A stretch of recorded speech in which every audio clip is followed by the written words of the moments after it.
Hello and welcome to Adventures in Venueland, an EVMC podcast. Join us for this all-access pass backstage and behind the scenes with some of the brightest minds that cross the scope of the live event industry. I'm Dave Rettelberger. And I'm Paul Hooper. We'll introduce you to incredible guests who journey with us as we dive deep into the world of venues, tours, festivals, and everything in between. Grab your laminate and meet us in Venueland.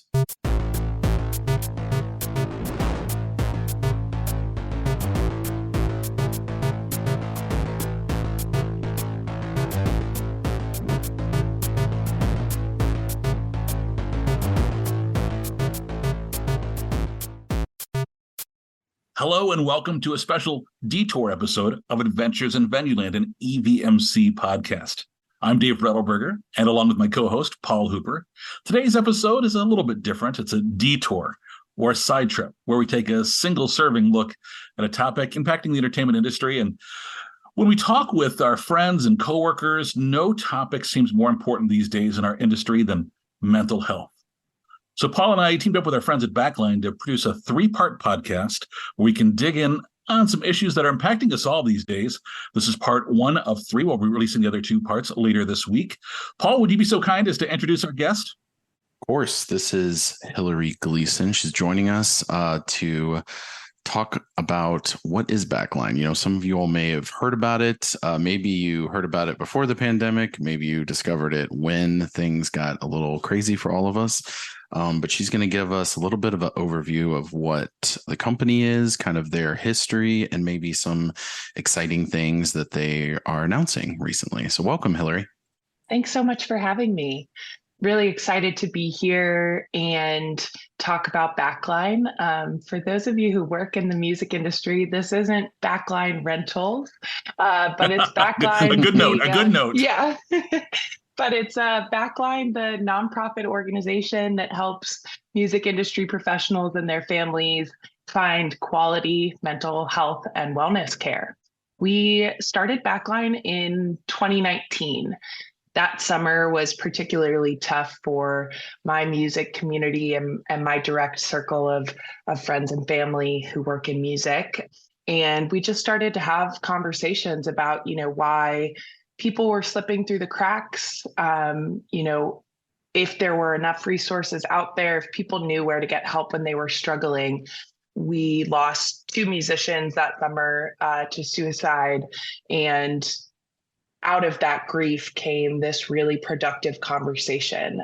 Myself and 8 other people who call ourselves the co-founders of Backline came together to start a series of conference calls with everybody that we knew in music that wanted to have this conversation. And we invited some different organizations that serve pieces of this pie. Some of those you might be familiar with, like Music Cares, the Grammys Foundation, Sweet Relief, and some other folks to say, hey, we have this group of people who are a captive audience and want to talk about mental health and know where to go. And on those calls, we realized that each organization really serves a different piece of this pie.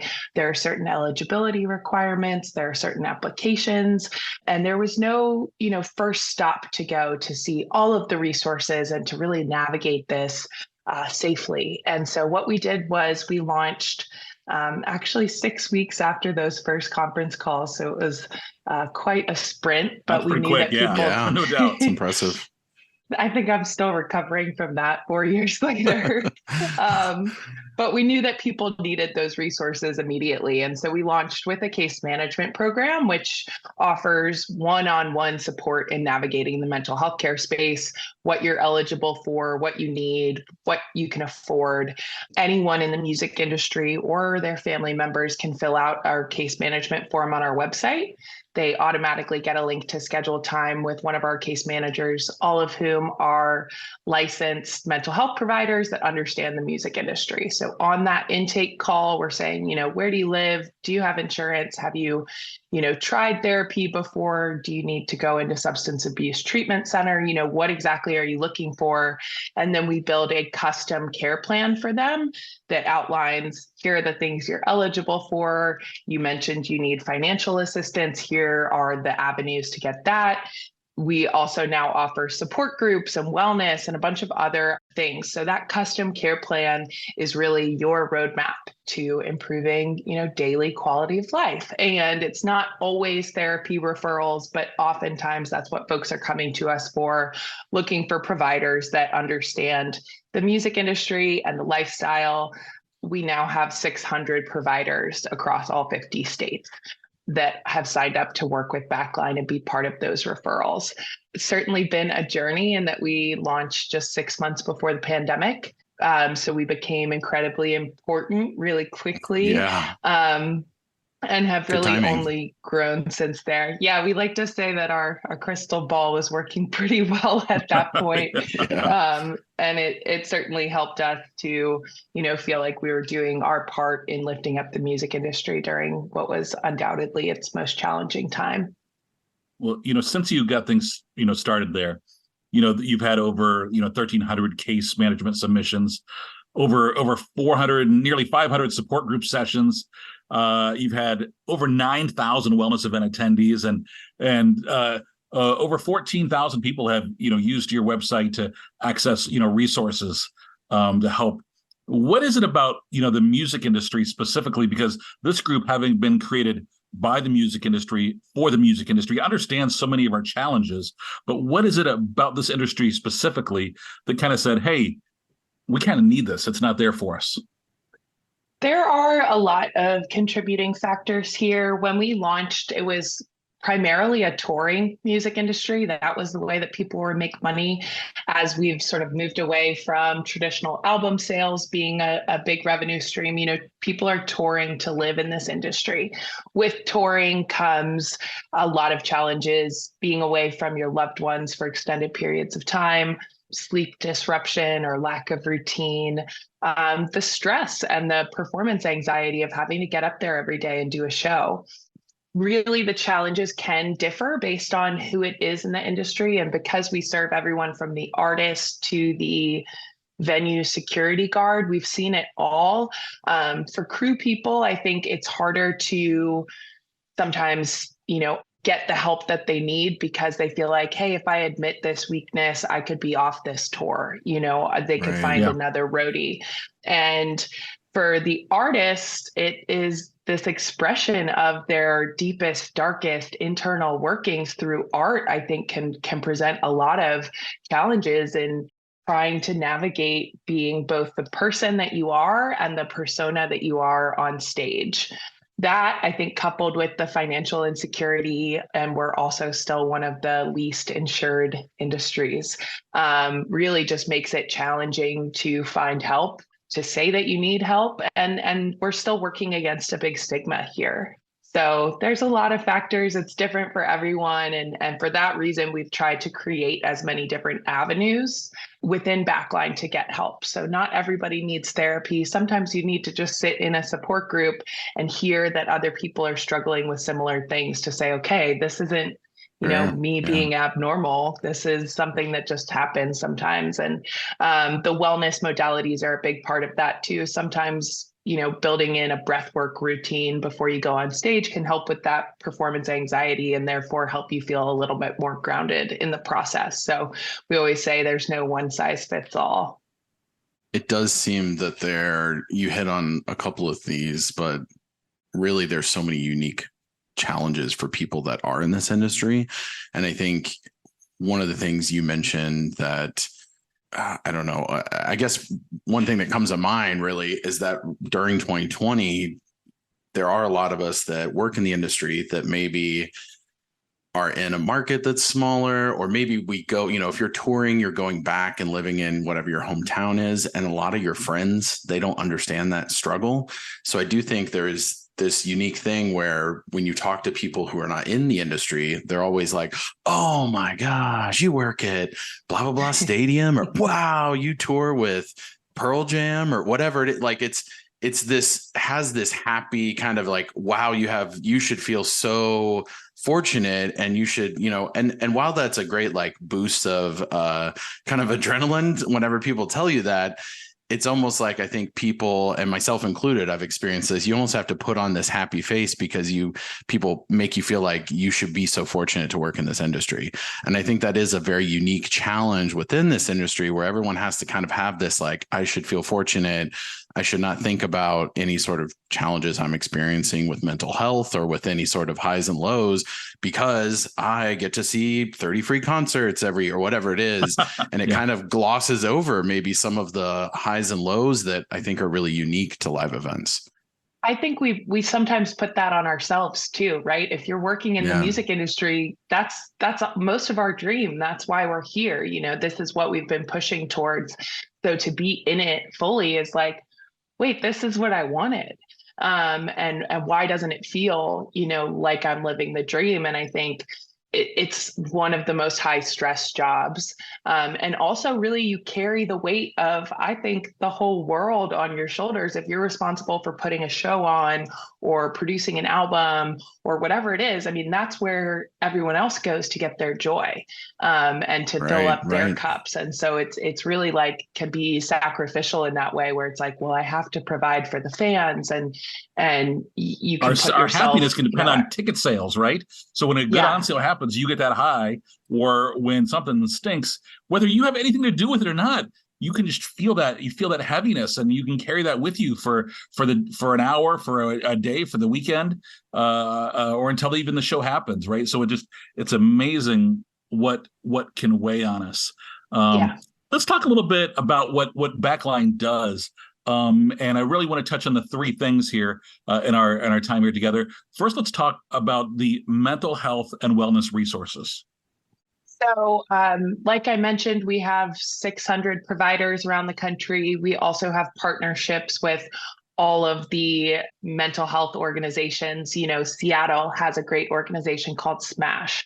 There is Sims Foundation and HAM in Austin. So we are partnered with all of those folks, as well as, all of the financial aid orgs, so that when somebody comes to us and says, I don't know what I need, but I'm really struggling, we can really have those conversations where, do you need a therapist? Do you need a band mediator?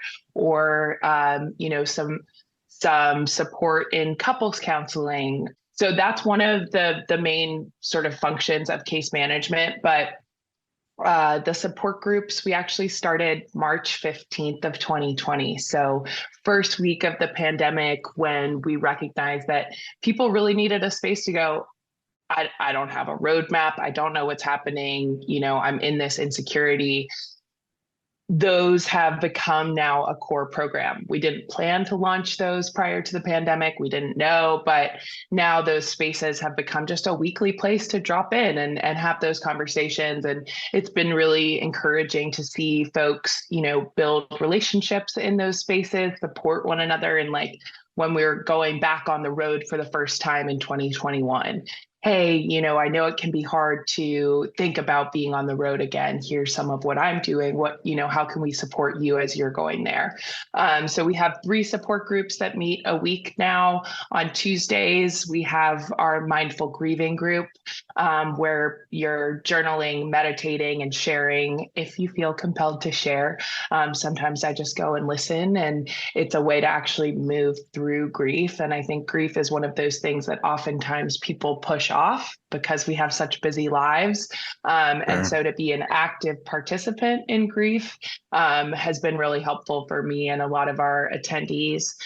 We maintain an open group, which is anything. We talk about everything from divorce to sex addiction to anything else. People come in and say, I'm struggling with this. And all of our groups are moderated by licensed providers. So if, somebody needs more help than just being in that Zoom group, that's available. We can help to escalate stuff, as needed. And then on Thursdays, we have the first group for partners of people in the music industry, recognizing the important role that they hold in keeping all of this going, keeping people in their jobs and holding down the fort. So that space is really interesting because it's like, hey, if you have a touring partner, do you leave your phone on ringer all night? When do you check in? Like those kinds of questions, there's finally a space to have them answered and find support and encouragement in that role. And then our wellness offerings are free to anybody in the music industry. They're all listed on our website under our exclusive offers tab. And a lot of them are app-based subscription models that have been offered for free by our partners. So you can download a yoga subscription, breathwork, meditation. We have quarterly meditation courses where you can learn how to meditate over 3 days. And really, like I said, it's all about creating as many avenues. So some people don't need a wellness practice. They have that part dialed, but they need a band mediator to come in and walk them through, a particularly challenging moment.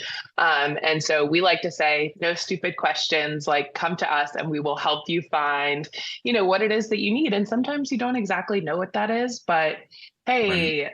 I'm a tour manager and I have to set up my first sober tour.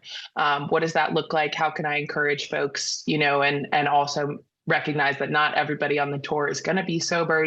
How do I navigate that? We're here for all of those questions. And I think what sets us apart is that we're navigating those with folks who both understand music industry and have that clinical background, so that you're working with somebody who really understands the safety issues, when escalation might be necessary, all of those things, so we can really walk that walk with you in a confident way. October 10th was World Mental Health Day. And before we let you go here, you had a couple of big partnerships and new announcements.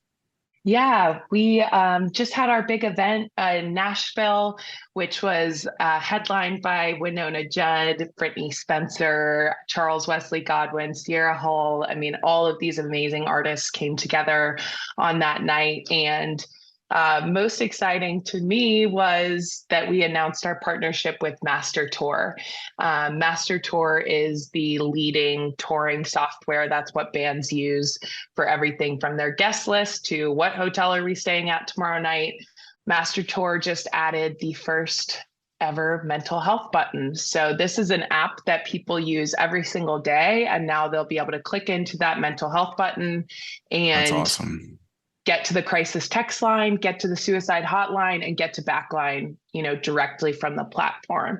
Master Tour has 250,000 daily users. So this is really the largest partnership and the largest visibility push we've made for Backline's resources.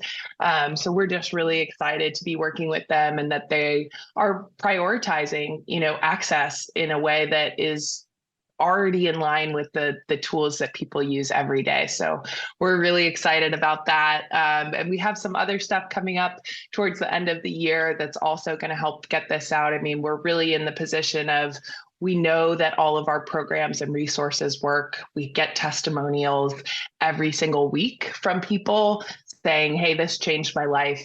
This therapist that I found has been absolutely amazing. I've been working with them for 2 years and, I'm a different version of myself. So we know that these things work. And now we're in the position of really wanting everybody in the music industry to know that they have access to it. We want Backline to be a household name so that if and when something comes up, they know where to go and we're there to meet that need. So really want people to be following along with us on social media. That's where all of our announcements happen. We are at backline.care on Instagram, Twitter, Facebook. And our website is www.backline.care, and you can direct to the case management or support groups or wellness resources right from there. So we hope that everyone will follow along and be a part of this movement to create a safer and more supported music industry. Really so appreciative of what you've started here. And we're going to continue our adventure talking with your team about a little more about, mental health, about, that work-life balance, about dealing with depression and some of those issues, and a lot more to come in our future episodes. But thank you so much for making the time today and getting us started. Thanks so much for having me. And a big thanks to everybody for listening to this special detour episode of Adventures in Venueland. Remember, you can subscribe and find more episodes wherever you listen to your favorite podcasts. We love your 5-star reviews. It helps others find us. Until the next adventure, I'm Dave Rettelberger. And I'm Paul Hooper. We'll see you on part 2 later this week.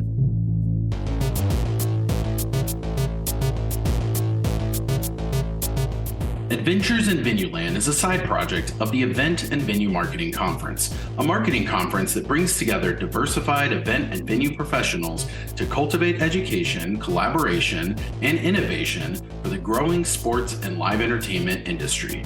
Find out more at eventvenuemarketing.com. Audio editing and mixing by Camille Faulkner. Design and digital advertising by Megan Ebeck. Copywriting and publicity by Samantha Marker. Guest booking and brand strategies by Paul Hooper. Guest research by Dave Rettelberger. Marketing strategies by Paul Hooper, Megan Ebeck, and Samantha Marker. Thanks for joining us. Until the next adventure.